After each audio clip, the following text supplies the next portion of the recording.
Bienvenue à Montévrain pour cette nouvelle visite de quartier. Nous sommes ici tout près du bourg, dans ce quartier paisible et calme de Fort-Mardy. Ce quartier est le premier quartier pavillonnaire de Montévrain. Ici, dans cet environnement, Monsieur le maire, en accord avec le président du Sietrem, prévoit un projet étonnant. La transformation d'une partie du terrain des services techniques municipaux, ici entouré en rouge, en un site de tri et de transfert de déchets intercommunaux. Ce projet est lourd, bruyant et loin d'être anodin. Ça vous intéresse? Suivez-moi, je vais vous raconter ça.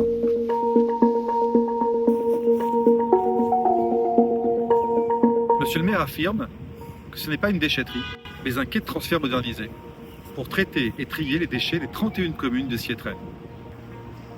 Ce projet entraînera, évidemment, le passage de poids lourds avec son lot de bruit, de poussière et d'odeur.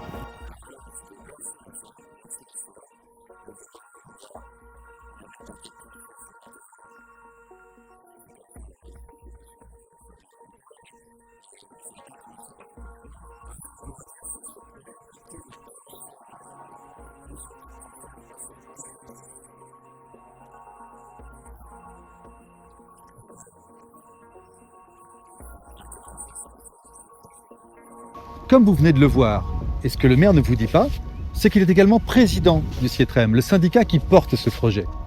Il est donc à la fois celui qui décide et celui qui prétend rassurer. Comment peut-on parler de transparence quand on est jugé parti? Ce projet inquiète à juste titre les habitants. Le site est en pleine zone habitée, proche d'une crèche, d'habitation, du club de tennis avec ses 4 terrains et du premier terrain de foot de Montévrain. Ce projet va dégrader la qualité de l'air, faire grimper les nuisances sonores et aggraver les problèmes de circulation. Surtout, aucune étude sérieuse n'a été partagée avec les habitants. C'est une décision imposée, sans concertation et sans alternative sérieuse. À l'encontre de ce que dit Monsieur le maire président, le projet est déjà bien avancé, car le budget initialement prévu a déjà été revu à la hausse. Mais il n'est pas trop tard. Les habitants se mobilisent. Un collectif s'est formé et ils demandent immédiatement l'abandon de ce projet démesuré. En tout cas pas ici, pas comme ça, et pas sans débat public. Comme vous l'avez vu, nous nous basons uniquement sur des faits et du concret. Nous demandons une vraie étude d'impact, une consultation digne de ce nom et des alternatives respectueuses pour la protection du cadre de vie. Le développement, oui. La nuisance imposée, non.